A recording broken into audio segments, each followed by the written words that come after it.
欢迎来到道物阅览，今天要讲何冠子夜行。何冠子全书篇幅很短，但内涵极深。它巧妙融合了道家的自然观、法家的治世术以及阴阳家的规律论。而我们今天要解读的夜行，正是全书的灵魂篇章。这位神秘的作者，人称何冠子，相传是战国末年的隐士。他常戴一顶插着和鸟羽毛的帽子。和鸟性情孤傲好斗，至死不却。这顶帽子既象征着隐士的孤高，也藏着他对坚守正道的执着。夜行两个字听起来有点费解，是夜晚行走还是隐秘行事？其实何冠子给他起了一个诗意的名字，无形之道。它像黑夜一样无形无相，劳动万物，你看不见它的轮廓，却能感受到它的存在。它无声无息地支配着日月星辰、山川草木，也规范着人间治乱、吉凶祸福。古人说，天有天道，人有人道，而夜行就是那条贯穿天地人三界的终极法则。在战国乱世，人们渴望找到一种能安身立命的终极法则。何冠子避开了儒家的仁义、墨家的兼爱等写性主张，转而探究那些隐藏在现象背后，决定事物成败的根本规律，那股看不见的力量。今天，当我们被现代社会的快节奏和功利心裹挟，当我们只执着于看得见的结果时，夜行提醒我们，真正的强大从来不是对抗规律，而是顺应规律；真正的智慧从来不是强求表象，而是洞察本质。我们先看原文开篇的7句话：天文也，地理也，月行也，日得也，四时简也，度数节也，阴阳气也。这看似简单的罗列，实则勾勒出了宇宙自然的规律框架。天地万物的运转都遵循着一套既定的、可验证的法则，而这些就是夜行的具体体现。首先是天文与地理，宇宙与地支的底层代码。天文指的是日月星辰的运行秩序。古人虽然没有望远镜，却通过长期观测发现，太阳东升西落，月亮阴晴圆缺，这些不是偶然，而是恒定不变的宇宙秩序。我们今天用来指导农事的24节气，就是对天文规律的顺应。现代科学不过是用更精密的语言验证了这一点。地球公转轨道与赤道面的夹角导致了四季更替，月球引力引发了潮汐。何冠子说，天文也就是在强调宇宙有其固有的运行逻辑，它不以人的意志为转移，却决定着自然万物的生存节奏。再看地理，山川河流、地形地貌的分布与变化同样是规律。黄河流域的平原成就了农耕文明，江南的水乡造就了鱼米之乡，西北的戈壁形成了游牧文化。地理环境直接影响着气候、物产和人类的居住。现代地理学也证明了地形对气候的影响。迎风坡多雨，将天文与地理并列，是告诉我们宇宙的宏观规律与大地的微观环境相互作用，共同构成了万物生存的舞台，而舞台的规则就是夜行的一部分。第二是月行与日得，阴阳交替的生命节律，是对阴阳节律的生动诠释。德代表滋养生长，行代表收敛肃杀。太阳带来光明与热量，万物生长繁荣，这是日德。月亮带来柔和光芒，夜晚万物休息，能量收敛，这是月行。古人观察到，生命必须顺应这种节律，日出而作，日落而息。白天阳气盛，精力充沛；夜晚阴气盛，身体进入修复状态。现代医学称之为生物钟。长期熬夜就是违背月行的收敛规律，必然导致内分泌失调。顺应月行日得的张弛有度，才能获得长久的生命力。第三是四时简也，度数节也，时间与尺度的规范力量。四时检也，四季像一把尺子，检验着万物是否顺应自然。春播、夏耘、秋收、冬藏是不可逆转的规律。你在冬天播种，付出再多努力也难以生长；你夏天强行收割未成熟的作物，只会得不偿失。这就是四时检也的智慧。自然有其时间节奏，万物必须在正确的时间做正确的事。度数节也，度数指的是天地运行的量化规律，如一年365天。节是节制、分寸。我们个人的成长、企业的发展都有其度数和生命周期，把握好每个阶段的分寸，才能行稳致远。第四是阴阳气也，宇宙万物的能量核心。气是宇宙最基本的物质能量，无形却无处不在。阴与阳是气的两种状态，阳气主温热上升，阴气主寒冷下降。万物的生死存亡取决于阴阳之气的平衡与转化。阳气过盛导致上火，阴气过盛导致寒凉。中医通过调理阴阳之气治疗疾病，建筑讲究坐北朝南以吸纳阳气，饮食讲究寒热平衡。夜行的之道本质就是把握阴阳之气的变化规律，让自身的行为与宇宙能量相契合，达到天人合一的境界。这些自然规律是基础，但夜行的智慧更深入地渗透到了人类社会。接着原文说：五行业也，五正道也，五音调也，五声故也，五味是也，赏罚约也。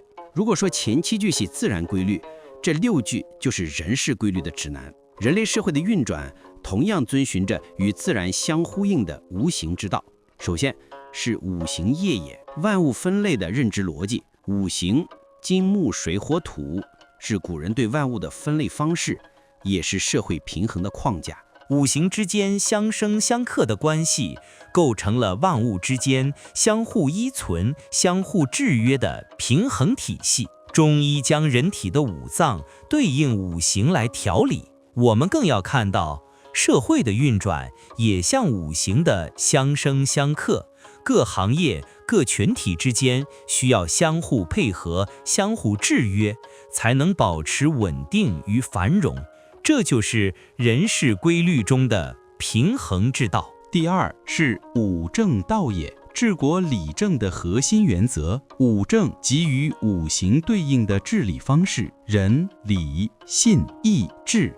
治国如调理阴阳五行，必须平衡运用。仁正木强调宽厚，发展民生；礼正火强调秩序，教化；信正土强调诚信，政府守信；义正金强调公正严明；智正水强调灵活包容。历史上凡是长治久安的朝代，都离不开五正的平衡。像秦朝过度强调金正，也就是严刑峻法，忽视仁政，最终二世而亡。治理社会不能靠单一手段，必须找到各方面的平衡点。第三是五音调也，五声故也，文化与沟通的规律。五音是音乐的调式，五声是呼、啸、歌、哭、声，是情感表达。不同的音调能引发人不同的情感反应。角音让人舒展，商音令人沉静，正音让人振奋。古人在祭祀时用庄重的宫音，庆典时用喜庆的正音，这本质是顺应了五音调也的规律，让音乐与场景、情感相契合。而五声故也告诉我们，沟通的本质就是理解这种声音规律，准确传达和接收情感。文化与沟通不是随意的，而是有其内在的规律的。第四是五味是也，饮食与生活的平衡智慧。五味对应五行、五脏，酸味入肝，苦味入心，甘味入脾，辛味入肺，咸味入肾。饮食的关键在于五味平衡，不能偏食。长期吃辛辣，辛味会导致咳嗽；长期吃甜食，甘味会导致肥胖。合理搭配五味，才能调理身体。更重要的是，这种五味平衡的智慧也适用于生活的方方面面，工作与休息的平衡，娱乐与学习的平衡，生活的幸福本质就是五味平衡的结果。第五是赏罚约业，社会秩序的保障机制。约是简约明确，赏罚是对善恶有报自然规律的模仿。赏是鼓励向善，也就是相生；罚是遏制不良，也就是相克。赏罚的关键在约，制度要简约，让百姓易于理解；标准要明确，让百姓知道底线；执行要公正，不能偏袒徇私。商鞅变法正是以简约明确的制度和严格的执行，让秦国强大。维护社会秩序离不开公正明确的赏罚制度，这是社会秩序的业行之道。讲完了自然与人事，现在我们终于要深入到业行之道的精义了。这也是全篇最富有哲理、最能指导我们人生的核心段落。核心原文是：此皆有验，有所以然者，随而不见其后，迎而不见其首。成功遂事，莫知其状。图弗能载，名弗能举。强为之说曰：虎乎盲乎，中有象乎；盲乎虎乎，中有物乎；杳乎明乎，中有精乎。至信究情，复反无貌。贵贱不能为人业，故圣人贵业行。这段话是业行的灵魂，它集中阐释了业行的本质。它是所有规律的总纲，是无形无相却真实存在、支配万物的终极力量。首先，规律是可验证和必然的，此皆有验，有所以然者。前面提到的所有规律都是可以验证的真理，规律不是空洞的理论，而是实实在在的必然性，它背后都有其根本原因，所以然。比如四季更替的所以然是地球公转，赏罚有效的所以然是人性趋利避害。认知业行之道，必须依靠实践和思考，而不是迷信。第二，规律是无形无手的永恒存在，随而不见其后，迎而不见其首。你跟着它走，看不到它的尾巴；你迎着它来，看不到它的头。规律是无形无相的，它不像一座山、一条河那样看得见、摸得着。你能感受到温度的变化，却看不到阴气和阳气的具体样子。规律是超越具体形态的抽象存在，它没有开始，也没有结束，是永恒的。它提醒我们不能用有形的思维去认知规律，必须超越表象，用心去感悟。第三，规律是不可具象化的，成功遂事，莫知其状。图弗能载，名弗能举。那些依靠规律取得成功的人，往往说不出成功的具体形状。规律不能用图画描绘出来，也不能用语言完全概括出来。这与老子说的“道可道，非常道”异曲同工。有形的工具无法完全承载无形的道，这提醒我们不要执着于规律的表象描述，而要关注规律的本质内涵。比如，我们关注阴阳气的平衡与转化，而不是它是什么颜色。接着，何冠子开始强为之说，用3句话描述规律的本质：物乎盲乎，中有象乎；盲乎物乎，中有物乎；杳乎明乎，中有精乎。规律虽然模糊幽深，但并非虚无缥缈，它有象。是规律的表现端倪，如看到乌云就知道要下雨；物是规律的物质基础，如四季更替的物是地球和太阳；精是规律的本质核心，如阴阳气的精是平衡，赏罚的精是公正。认知规律的过程，就是从察象到辨物，再到悟精的过程。这是认知业行之道的路径。最后是圣人的智慧，顺应规律，贵业行，至信究情，复反无貌。要真诚地探究事物的本质，最后回归到规律的无貌本质。最重要的一句，诡见不能为人业。其实你能看见规律的端倪，这里的诡指幽微隐秘的之物，如果不能顺应规律，也无法成就事业。规律是客观的，不是靠看见就能利用的，关键是顺应。故圣人贵业行。圣人之所以为圣人，不是因为他们能力超凡，而是因为他们懂得顺应业行之道。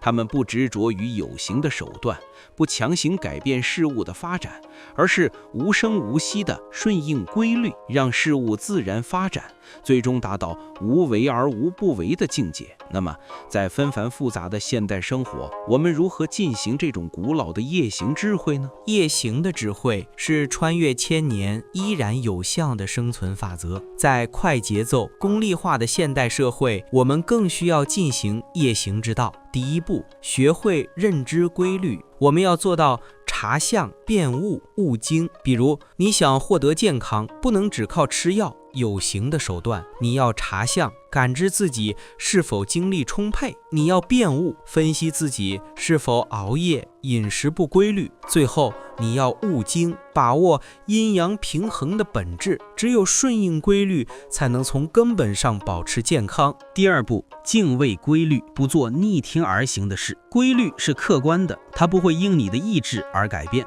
我们不能违背规律，比如企业违背价值创造的规律，只追求短期利益，最终会被市场淘汰；个人违背积累沉淀的规律，急于求成，拔苗助长，最终会一事无成。敬畏规律，就是要承认自己的渺小，不狂妄自大；敬畏规律，就是要尊重事物发展的节奏，给事物足够的时间和空间。第三步，运用规律，以无为求有为。无为而无不为，不是消极等待，而是不强行改变规律，而是顺应规律，让事物自然发展。比如管理企业，无为不是不作为，而是顺应市场规律和员工需求，建立简约明确的制度，赏罚约野，给员工足够的自主权，让企业自然发展。运用规律的关键是找到规律与目标的契合点。如果你的目标符合规律，你只需要坚持顺应，自然会实现。总结夜行之道的智慧，是让我们在纷繁复杂的表象中保持清醒的头脑，认知规律；在急功近利的氛围中